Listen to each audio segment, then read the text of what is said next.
dan kami hari ini yang hadir siap untuk mendengarkan firman-Mu. Yang percaya katakan amin. Silakan duduk. Di situ aja kakak. Salam alehem.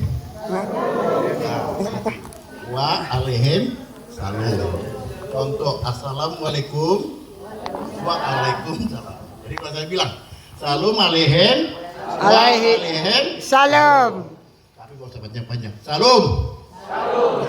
Ya singkat aja. Karena yang penting kan semangatnya. Saat ini kita bulan-bulan tahun dengan tema bertolong-tolongan lah, berarti ada kasih. Kita sudah bangun kemarin banyak acara bersukacita, dan saat ini juga kita bersukacita karena mendengarkan firman Tuhan. Semangat ya. Tema kita apa? Bertolong-tolonglah menanggung bebanmu, demikianlah kamu memenuhi hukum Kristus. Hukum Kristus. Dengan semangat bona tahun Raja Kuku Boru Bere, Ibe Bere, sekarang barunya kita tingkatkan kebersamaan, persaudaraan dan saling tolong menolong dalam Yesus Kristus. Jadi kita mulai dari hukum Kristus. Yang tahu hukum Kristus? Ada yang tahu? Kalau dia yang tahu hukum Taurat, pada tahu ya. Kalau hukum Taurat pada tahu. Hukum Kristus? Artinya dalam Alkitab hukum hanya ada dua, yaitu hukum Musa, itulah hukum Taurat, dan hukum Kristus, yaitu hukum. Jadi gak ada hukum kasih karunia. Jangan salah. Banyak orang di medsos dibilang hukum kasih karunia. Kasih karunia ada. Kita kalau kasih karunia, kita selamat dan kita semua yang beriman kepada Kristus pasti naik kepada ke dalam kerajaan surga. Itu yang dibilang kasih karunia. Makanya kalau saya tanya, siapa yang yakin masuk surga? Yang yakin masuk surga? Nah, ini baru murid-murid Kristus. Nah, saya kan belum benar. Saya belum bisa mengasihi. Saya masih egois. Tapi satu detik yang percaya di sebelah tangan Yesus, satu detik itu dia selamat. Artinya Yesus datang ke dunia ini agar kita itu yang harusnya dulunya apa? Karena begitu besar kasih Allah, yang harusnya binasa masuk ke neraka, yang gak akan layak di hadapan Tuhan menjadi layak. Jadi Kristus dengan kedatangan membawa hukum, yaitu hukum kasih. Kita buka di Markus 12 ayat 28 sampai 31.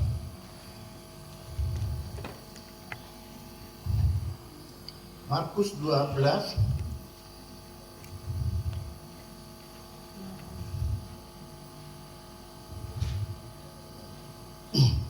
hukum terutama. Markus 12 ayat 28 sampai 31. Udah di-install enggak itu? Alkitabnya di HP-nya. Puji Tuhan. Buat Raja, IBBR semua siap dalam Tuhan. Amin. Ya kalau karena dasar hidup kita itu apa? Firman, Alkitab. Oke, saya baca.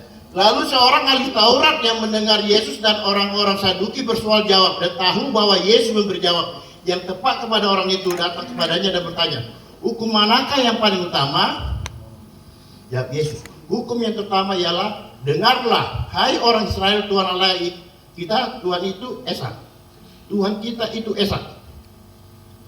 Tapi punya 3 pribadi. Bapa, Anak, dan Roh Kudus. Jadi Tuhan kita bukan 3, 1. Ini kesempatan saya kira lagi banyak anak muda gejang goyang imannya. Karena kita ini tahun 2026 dan tahun baru bulan tahun, jarang-jarang sekali. Ya kan?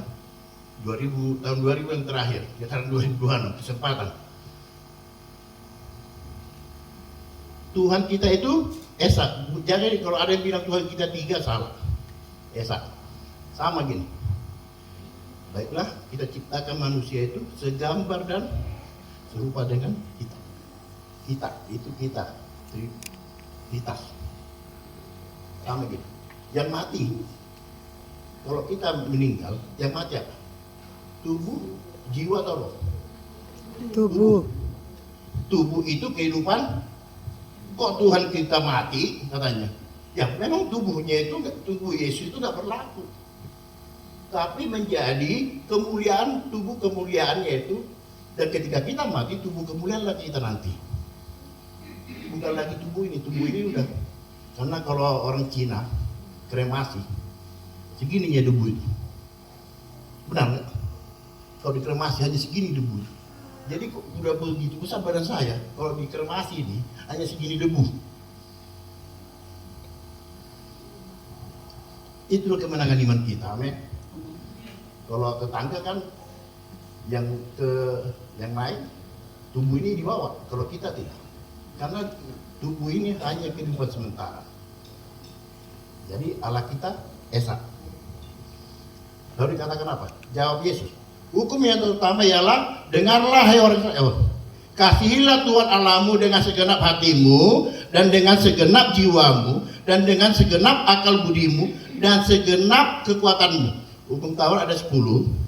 1 sampai 4 itu untuk Allah. 5 ke 10 itu untuk, dan itu semua digenapi menjadi 2 hukum.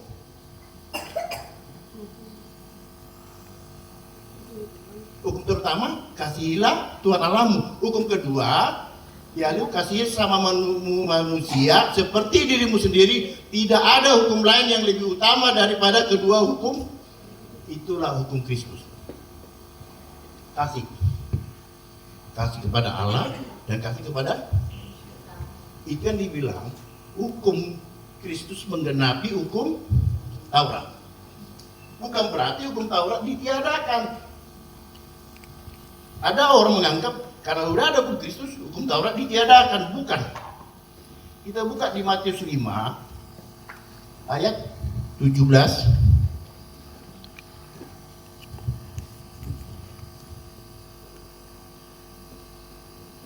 Apa kata Yesus? Ini judulnya apa? Yesus dan hukum Taurat ya.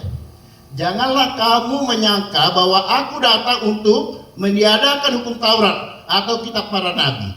Aku datang bukan untuk meniadakannya, melainkan untuk, berarti hukum Taurat tetap berlaku, tapi menjadi 2 hukum. Dan kita hormat pada orang tua bukan karena hukum Taurat biar panjang usiamu, tapi hormat kepada orang tua karena kasih kepada Kristus. Wah, kalau ada banyak anak pernah saya temui, dari lahir dia udah tinggal sama neneknya, orang tua bapaknya nikah lagi, mamanya nikah lagi, orang anak ketemu sama saya, tapi dia sering sakitan. Kenapa kan? Saya benci sama orang tua saya, dendam masa saya dari kecil. Tapi di berita Tuhan nggak dikatakan, hormatilah orang tuamu apabila kamu dilahirkan, dirawat dan dibina. Tidak ada. Mutlak. Hormat orang tua wajib. Tanpa syarat.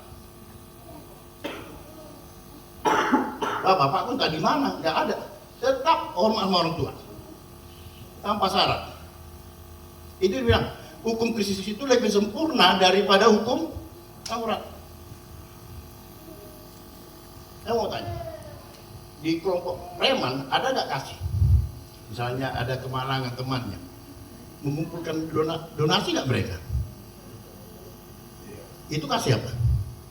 Kasih kepada manusia. Dan memang karena di setiap orang di kita itu ada kasih. Kalau kita udah bawa kebencian, itu bukan lagi kasih kepada Kristus. Berarti kita nggak melakukan hukum Kristus.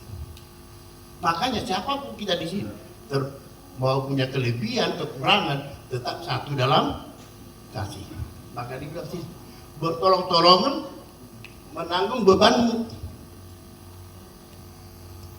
Kita bertolong-tolongan di sini itu karena melakukan penuhi hukum Kristus.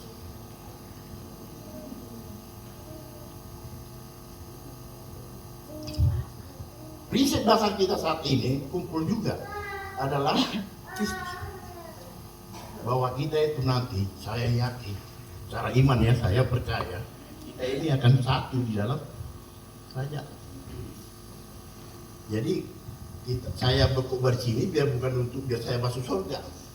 Saya udah punya KTP warga kerajaan. Masalahnya jangan sampai KTP-nya yang naik, orangnya gak naik, itu nanti masalahnya. Tapi yang pasti setiap orang percaya surga punya KTP kerajaan surga. Jadi kalau perjanjian baru KTP orang percaya dua, KTP dunia dan KTP yakin. Jangan pernah goyang iman kita. Amin. Karena kita setiap orang melakukan dosa, contoh 10 telur hukum Taurat tadi ya, 1 busuk, kalau digoreng ini semua gimana hasilnya?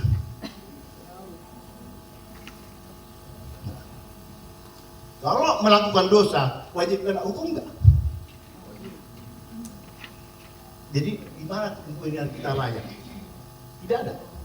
Tapi kita layak karena kasih karunia, anugerah dari Allah Bapa, yaitu kasih karunia melalui Yesus Kristus. Setelah kasih karunia diberikan, kita dituntut oleh Roh Kudus untuk datang kepada Yesus. Jadi dosa paling yang tidak bisa diampuni apa? Dosa kepada Roh Kudus. Kalau kita nggak mengasihi berarti kita sudah berdosa pada Roh Kudus. Yes. Karena kita nggak mendengar perkataan Roh Kudus yang ada dalam diri kita. Jadi mutlak pengumuman Raja Buku ini temanya adalah kasih. Karena kita di bawah naungan Kristus. Gimana adik-adik? Mana tahu ada pertanyaan nggak apa-apa. Biar nggak apa-apa ya. Sekali ini nggak usah kok kita tanya jawab juga bisa. Mana tahu ada nggak yakin gitu. Mungkin ya ada di kita, kami itu begini katanya sebelah. Ada yang ragu masih nggak?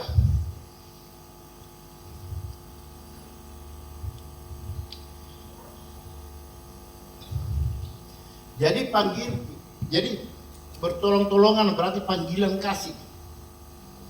Hukum ini itu etika kita. Apa sih ini? Membuktikan kita taat kepada Tuhan apa? Aku udah taat kepada Tuhan apa? Melakukan firman Tuhan. Yaitu tadi hukum paling intinya di mana? Hukum Kristus. Mana firman Tuhan itu? Alkitab. Makanya saya tetap harus ingatkan, kita sebagai anak Kristus, anak-anak Tuhan, kalau bisa, kalau punya Alkitab, tetap ada Alkitab, buka. Karena inilah penuntun hidup kita. Iman kita bagi kakiku, terang bagi jalanku firman. Makanya kalau di Yosua 1 ayat 9 dikatakan apa?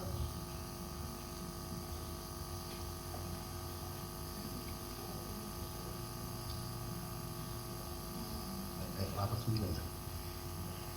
Janganlah engkau lupa, Yosua 1 ayat 8 ya. Ayat 9. Janganlah engkau lupa memperkatakan kitab Taurat ini, tetapi renungkanlah itu siang dan malam, supaya engkau bertindak hati-hati sesuai dengan segala yang tertulis dalamnya, sebab dengan demikian perjalananmu akan berhasil dan engkau akan. Saya percaya ketika kita melakukan hukum Kristus, kita akan menjadi orang berhasil karena ukurannya kaya ya. Yang penting apa? Ada damai sejahtera. Kaya tapi apa? Ketakutan, apa untungnya? Khawatir. Tapi walaupun kita biasa-biasa, tapi damai sejahtera sukacita itu ada dalam hidup kita. Itu yang terpenting. Amin. Kalau jadi orang kaya itu hanya bonus. Tapi ingat, setiap orang kita pasti ingin jadi orang kaya. Tapi ada tanggung jawabnya. Ketika Anda menerima berkat, Anda harus memberikan Makanya dibilang apa? Mana lebih susah masuk ke dalam kerajaan surga? Orang kaya susah masuk ke dalam karena lebih gampang. Apa? Jarum itu Lubang jarum masuk benang ke masuk logam.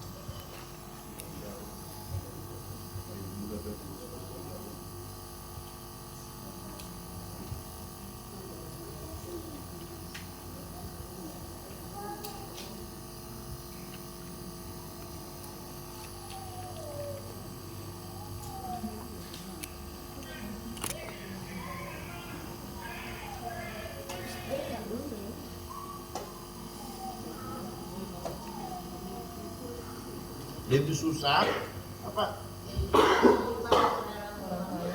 Itu ayatnya di mana ya? Perumpamaan Yesus.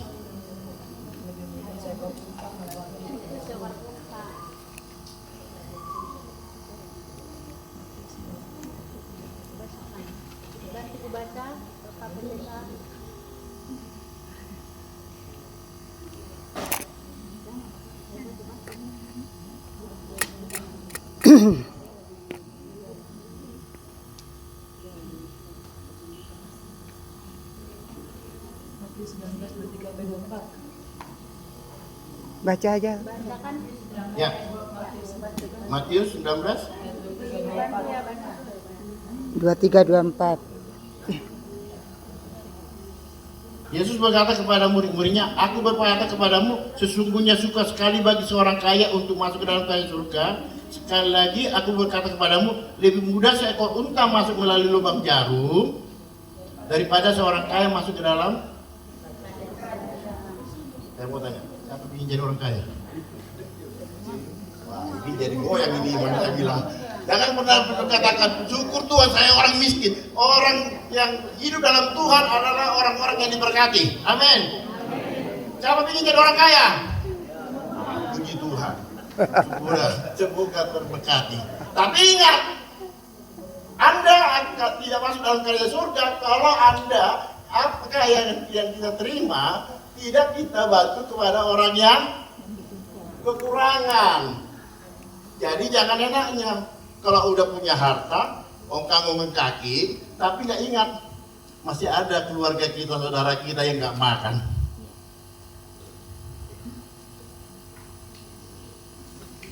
Jadi yang salah.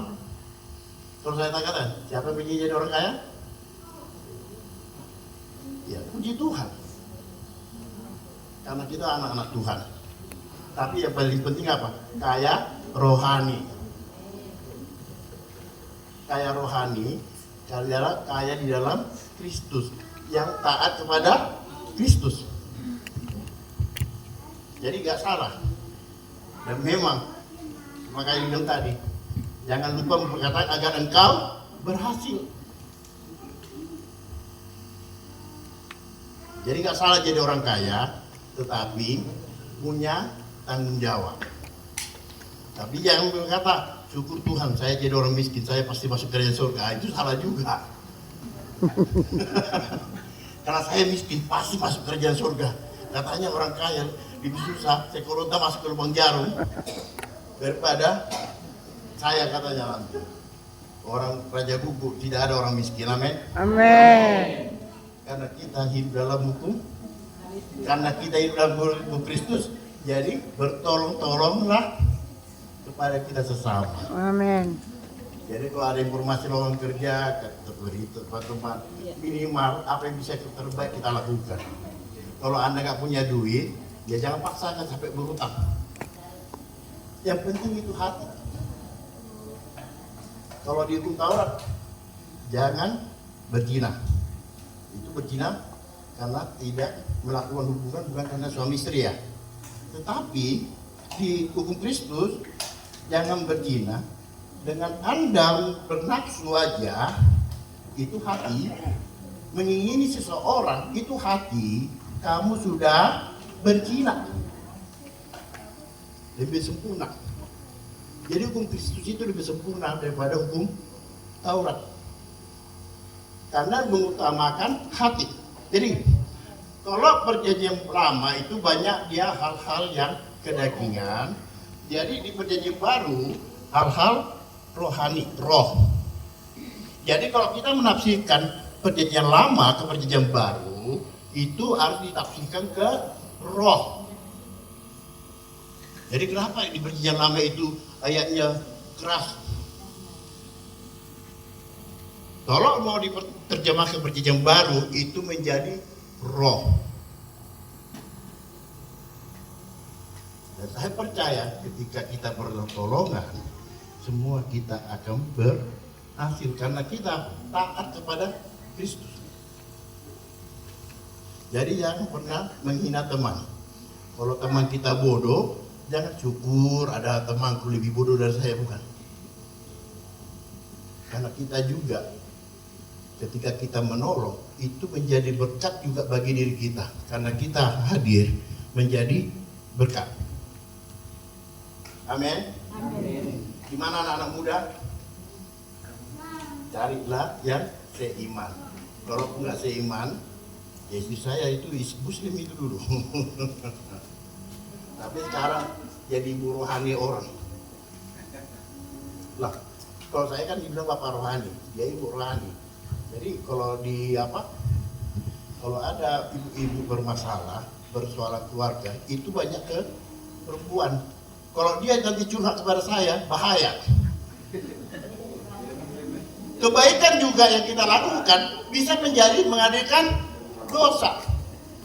Makanya saya juga wajib membimbing istri saya biar bisa jadi ibu rohani. Kalau datang ibu-ibu, begini, karena kasihan, bahaya. Makanya dari muslim bisa jadi ibu rohani, amin. Apalagi kita yang dari kecil udah lahir jadi calon-calon bapak rohani dan ibu rohani, amin. Itulah kita hidup di dalam hukum Kristus. Yang kalau di hukum Taurat 613 Istab ya, peraturan 613 hukum semua dihafal. Tapi dalam Kristus yang beban berat banyak 613 ini menjadi hanya 2. Tapi makanya uraian itu perintah itu memang di perjanjian lama, tetapi di perjanjian baru itu disempurnakan. Bukan berarti gini, jangan mencuri, tetap berdosa kan? Jangan berzina, tetap berdosa. Bukan itu gak pernah ditiadakan. Cuma kalau di hukum Kristus itu menjadi lebih sempurna. Karena kita dalam Kristus diutamakan dari hati, hal-hal yang rohani.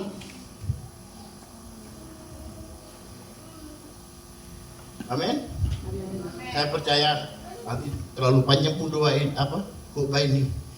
Jadi dua kan tadi kan, angkuh pertama gimana? Angkuh kedua saya takut jadi ngantuk. Saya undang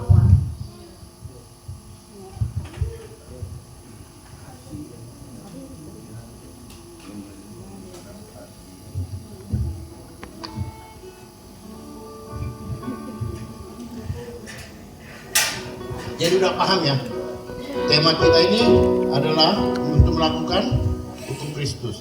Mantap, Bapak Pio yang bawa tema ini. Ada di apa lagunya? Raja Ku Kasih dan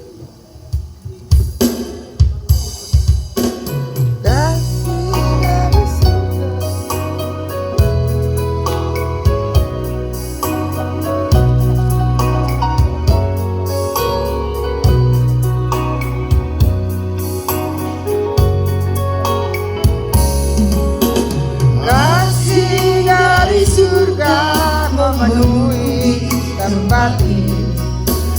Kasih dari Bapa surgawi, kasih dari Yesus mengalir di hati, membuat damai di hatiku, mengalir kasih dari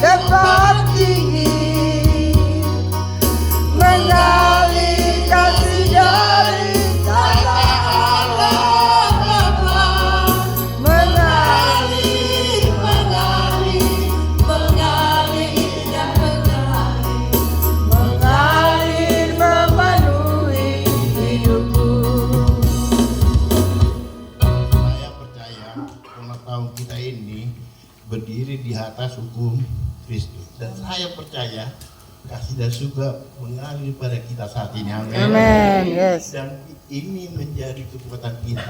Jadi ada hadiah yang kita bawa, yaitu firman Tuhan. Ulang tidak ada bertahun, jangan pernah lupa akan hukum Kristus. Itu hadiah terbesar yang tidak terhitung itu nilainya. Terutama sesama kita bersaudara, adik-adik kami juga sini. Setelah lepas dari sini haruslah kangen kan, aduh si A begini, si B begini. Ya, amin. Mengalir kasih dari tempat tinggi, mengalir kasih dari tata Allah Bapa, mengalir, mengalir, mengalir dan mengalir, mengalir memenuhi hidupku, mengalir, mengalir kasih dari tempat tinggi,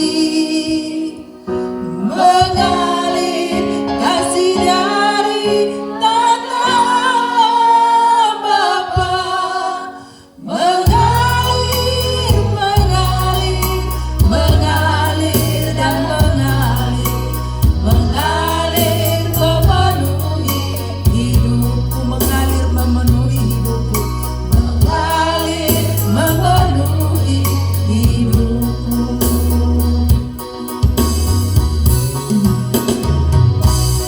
Terima kasih Tuhan, kami sudah mendengarkan sebagian dari firman-Mu. Biarlah firman-Mu Tuhan boleh berakar, bertumbuh dan berbuah di dalam setiap kehidupan kami. Agar kami Bapa boleh mengaplikasikan kasih-Mu di sesama kami. Terlebih-lebih Tuhan di punggungan kami. Karena kasih-Mu Tuhan yang senantiasa mengikat kami. Karena kasih-Mu Tuhan yang selalu membuat kami damai sejahtera. Biarlah kasih-Mu Tuhan boleh mempersatukan kami. Punguan Raja Guguk Lipo Cikarang yang ada saat ini Bapak, baik itu hula-hula boru, bahkan ibebere, semuanya Tuhan, anak-anak menjadi anak-anak yang mengasihi orang tua, yang mengasihi sesama, bahkan kami semuanya juga Tuhan Engkau pakai. Biarlah kasih-Mu Tuhan selalu mengalir di dalam setiap kehidupan kami. Terima kasih Tuhan, hamba-Mu yang sudah membawakan firman Tuhan untuk siang hari ini. Engkau berkati Bapak, biarlah Tuhan Engkau tambah-tambahkan hikmat marifat buat hamba-Mu, di mana hamba-Mu melayani banyak jiwa yang dimenangkan. Amin. Berkati keluarganya, berkati anak-anaknya, berkati usahanya. Semuanya Tuhan, kami yang hadir siang hari ini juga Tuhan diberkati oleh Engkau. Terima kasih Tuhan Yesus. Terpuji-puji Engkau dari saat siang hari ini kekal selama-lamanya. Amin.